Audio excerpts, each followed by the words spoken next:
Hi guys, Jay Smith here, welcome to AskGolfNut channel, and welcome to Wilson DynaPOWER irons. It's their cast version. They do the forged, they do the normal DynaPOWER, and they also do the Max. That is a golf club which is slightly bigger than this one, slightly weaker lofted, and also more so designed for the golfer, maybe a slightly slower swing speed, and it gets the golf ball launching. I'll be doing a full review of that one as well after this one. Guys, I have not got a clue. You're gonna have to inform me, so get down in the comments and let me know what you think. But manufacturers are saying they're having to charge more for golf clubs because materials are getting more expensive, labor's getting more expensive, and the technology inside the heads are becoming more expensive to produce, etc. But this thing has got more technology. I'm not gonna go through the amount of technology, and if I'm gonna scroll it for you to actually stop and read it if you wish, I will do. There's got so much tech in this thing, but I still don't understand if that's the case, how are Wilson making any money on these things? I don't know. These have a bit more of a confidence-inspiring aesthetic. When you look top lines, we are distinctly thicker. These are the cast size, these are the game improvement, not quite as big as the super game improvements over there, but these are still decent size, thickness, everything. Sole thicknesses are decent size. Blade lengths are big-ish, not as big as the Max. And when you go down by the golf ball, you can see a fair amount of offset there. I won't lie, there is a fair amount of offset there. It looks fine, it looks a perfectly good golf club, don't get wrong, but it is going to be for the golfer who wants confidence-inspiring looks, wants a certain amount of real estate down by the golf ball, that kind of idea, because this thing is rather large. Again, not as big as the Max. But Wilson do make some lovely irons running from their blade, which is lovely. The CB, which performs ridiculously well for forgiveness-wise, we'll consider it is a player's iron, all the way down to these. And of course, they make the DynaPOWER forged. If you want the same or similar help, but in a forged feel. We're 180 or so yards away. As you can see, we are over water. So if I don't do a decent job, I'm either going to be in the water, that would be bad, or be in the bunker. Let's go give it a hit. Definitely seem a little bit offsetty when I'm hitting this. Well, that's not the greatest of strikes. Slightly heely, but pretty good result. You'll take that every day. Face and path are very good, 0.3, 0.8, very close to target, really. 3 mil low, 8 mil heel. That's very unlike me to be a bit heely on a delivery, but there you go, we do have days like that. It's going 33 yards in the air, 46 degrees descent angle, just doing well at 179 yards. Obviously, this is a, let's say, it's not the weakest lofted 7-iron in the world. These are game improvement irons, so they will be very much so driven to get in the golf ball a little bit more distance inspired, shall we say, than the far more traditionally lofted 34 degree 7-irons, etc. you're going to get in their staff blade and their CB. But 180 yards of carry, what was that, 89 or so miles an hour, it's doing well. I'm wondering how bad I can hit this and still get away with it. Although I don't want to hit too much more heel. I don't like heel at all. So that was a bit of a weird one, but we'll hit another one. It's just nice. It's cast, it is explosive. You can feel that it's got a bit more pop to it, but just works really well. Club path again, face to path, very 0-0. 3 mil heel this hit. Oh well, take that one, 3 mil. That's not much whatsoever. 2 mil low, 180 yards of carry, only 1 yard difference to the previous one.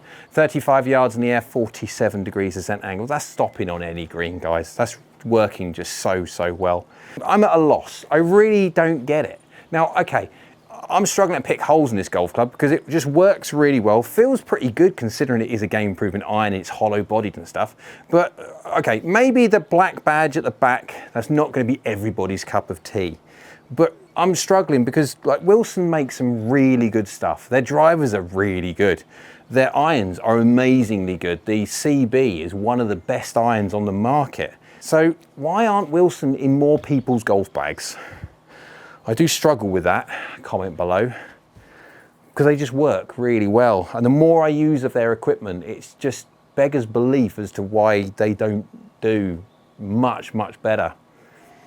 There you go, comment below on that one. Let's go give it another go, see if I can get anywhere close to the pin. Oh, that's going to be fraction left, but I mean, it's pretty good. That's pitching in the gimme circle, just a fraction too far. Outside, oh, just off the green.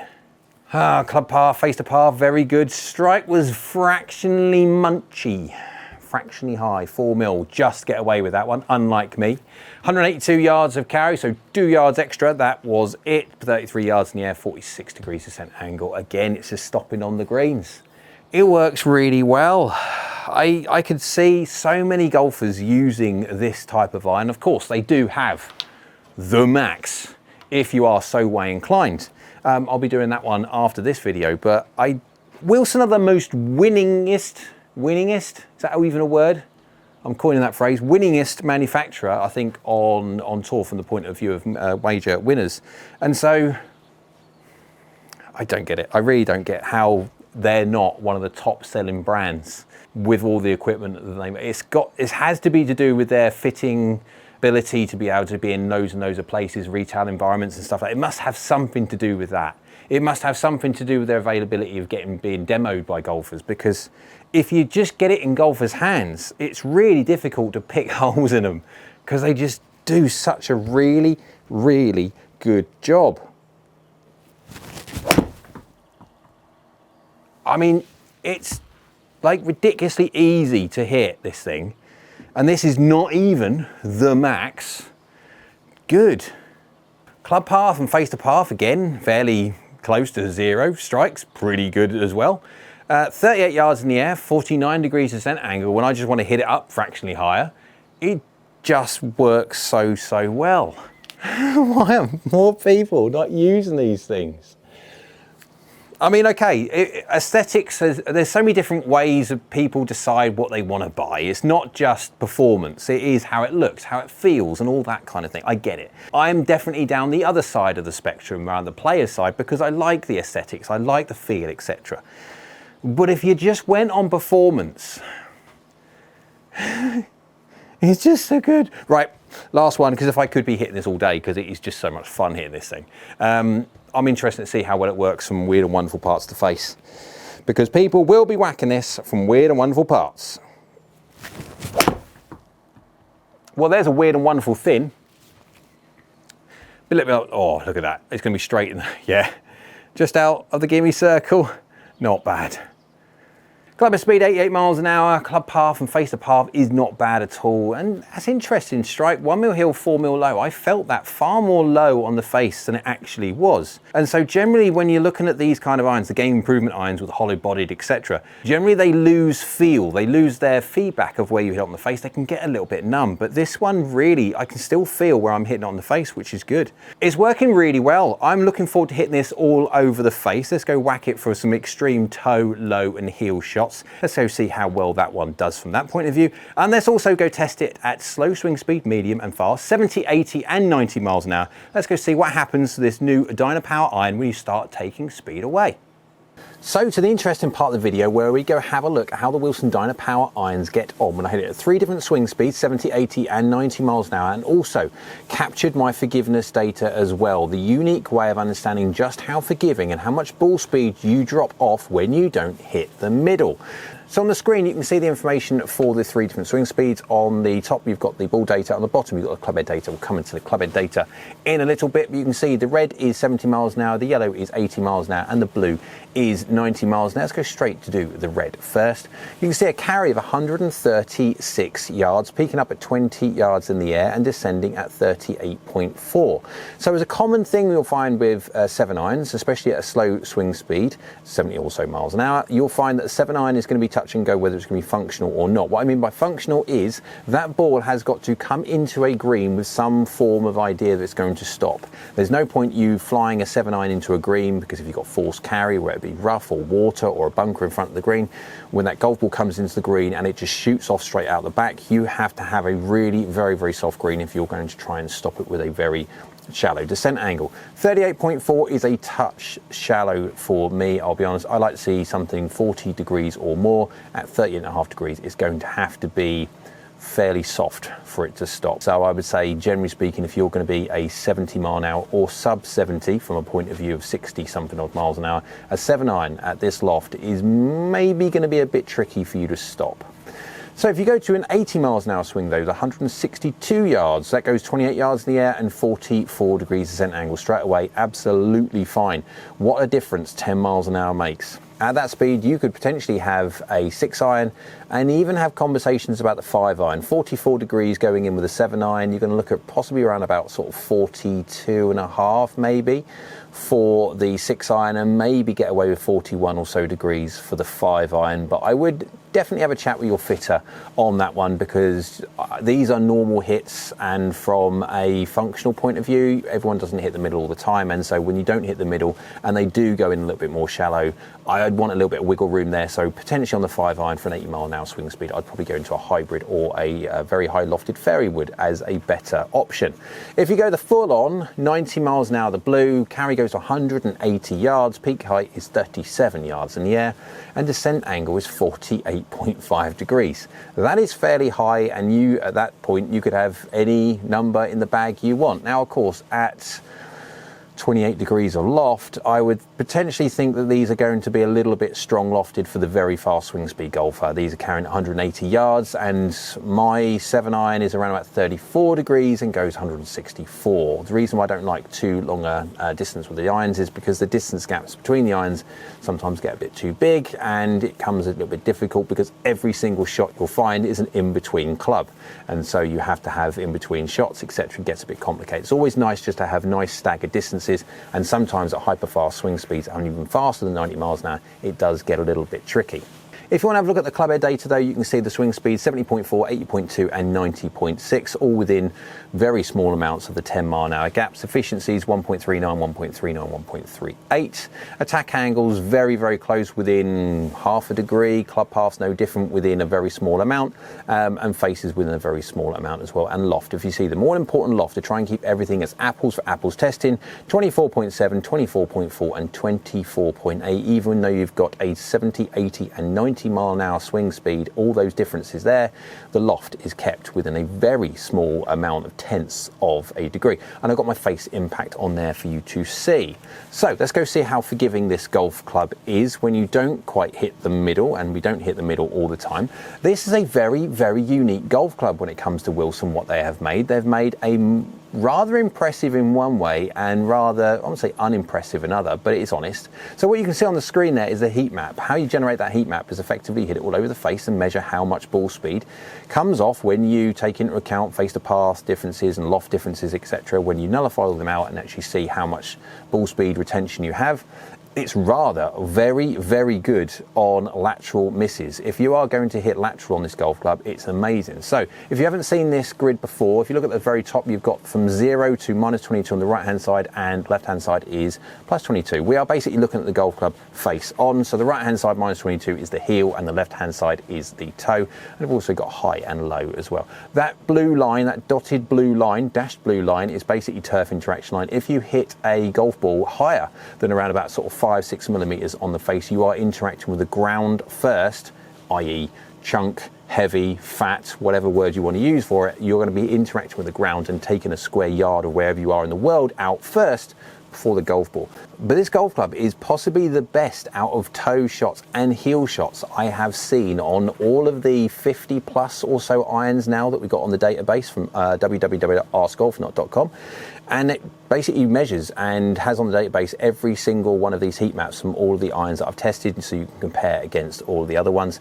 And it is just amazing off toe shots. Let's just imagine a toe shot, 22 mil toe, 0 mil low, a 2% drop of ball speed, and that's it. And remember, these are flat-faced irons, and when you have a flat-faced iron, ball speed retention is key for you to keep distance up when you miss hit. It's not brilliant off low strikes. It's not. You do drop quite a bit off low strikes, but it is amazing laterally across the face. Heel strikes and toe strikes are brilliant, utterly brilliant. Low, not so much. How does that look like in an iron? So if you put that on the iron head, you can see how that green strip just goes literally sideways across the golf club. Does such a very good job. You have to hit literally off of the scoring lines to get into the yellow on this golf club laterally across the face. And even so, you can see on the heel side there, you've got that red strip. That red strip basically says don't hit me there, because anything around about 21, 22 millimeters away from the middle of the golf club, you are going to be start interacting with the hosel. And so it doesn't matter how efficient a golf club is from a heel strike if you interact with the hosel, because the golf ball is going to go in that direction if you're a right-handed golfer, or the other way if you're a lefty. Kind of get the idea. So how does it compare to all the other irons that I've got on the database? The information you can see on the screen now, the radar chart, is from the silver tier on the website www.askgolfnut.com, and which you can then sign up to different tiers depending on what kind of access you want to what type of data. But you can see from this, when you put it up against the AGN average, the AskGolfNut average of all the golf clubs put in the database as an average, and how does the Wilson DynaPOWER 2025 iron compare, you can have a look at the toe. Let's go straight to toe first. The toe forgiveness. How well does it do? You can see that red line is distinctly better than the blue. It's amazing off toe hits. I don't think I've seen many golf clubs, if not this is the best forgiveness wise off toes I have ever seen. It is rather amazing. Heel wise, look how much better it does off the blue, off the average. It does really very, very well. The only one it doesn't do very well on is the low strikes. If you can see there, the AGN average, it is slightly worse than average off of low strikes. So if you are a low strike hitter, as a general rule, you're a misser off of low on the face, then necessarily, yes, this DynaPOWER from Wilson is not going to be the golf club from you. If you like heel strikes or toe strikes, it is amazing. Overall, though, you can see the forgiveness on this golf club compared to the average is just very, very good. If you go to the face speed, it's average. It's not massively fast. It's not massively slow. It is just average. And then you go distance potential. Distance potential is basically a measure of the face speed, its launch factor, and its spin rates, etc., to see how much distance potential this golf club has got, and it is pretty darn good. Spin rate, face spin rate, is really interesting to see this, because you normally see with the next one, launch factor. With the centre of gravity of golf clubs, etc., what you'll find is as you reduce the centre of gravity to try and get the golf ball launching up, you'll increase your launch factor, and launch factor is basically if you were to get every single golf club and bend it to 30 degrees, so like for like everything. How does one golf club launch the golf ball compared to its loft effectively? And it launches it extremely well, much, much better than the average, and its face spin rate, weirdly, is very, very good as well. Generally speaking, what you'll find is the more you launch the golf ball, because of vertical gearing, it will have that tendency to pull spin away, but it keeps spin up, which is really extremely important for the low swing speed golfer. If you've got a low swing speed and you're trying to get as much launch, as much distance as possible, then absolutely these Wilson DynaPOWERs are going to be brilliant at that fact. As a conclusion for the Wilson DynaPOWER, I would say looks-wise, it's not for everybody. It is rather big, has got quite a lot of offset. There is some shine to the golf club there, so I do quite like it from that bit. But again, designs are subjective. Some people like certain things and some people don't. Feel, it is definitely a game improvement feel. You can feel that the fact that face is springing and it is a hollow-bodied head. It is pretty good considering it is a game improvement iron and it is hollow-bodied. A lot of hollow-bodied irons can feel like guns going off as soon as you hit them. This is not that. It's by no means forged feel or anything else like that. So if you're someone who likes feel, cares about feel or not, again, that's what it is. When it comes to performance though, it's doing exceptionally well, especially for the slow swing speed golfer, slow to mid swing speed golfer. This is a mighty, very, very good iron, and absolutely you should test it. When it comes to forgiveness, as long as you are not a low striker and you hit it out the toe or the heel as a miss hit, wow, it is mighty, mighty impressive. Hope you liked the video, guys. If you did, go and hit that like button down there, hit the thumbs up. YouTube likes, so do I. Down there also is a subscribe button. It's the best button of the lot because it's free and it is great for the channel if you could subscribe, so thank you. And next to that one is a bell icon. That's a notification bell. If you click that one, that'll let you know next time I upload another video. Hope you're well. We'll see you again soon.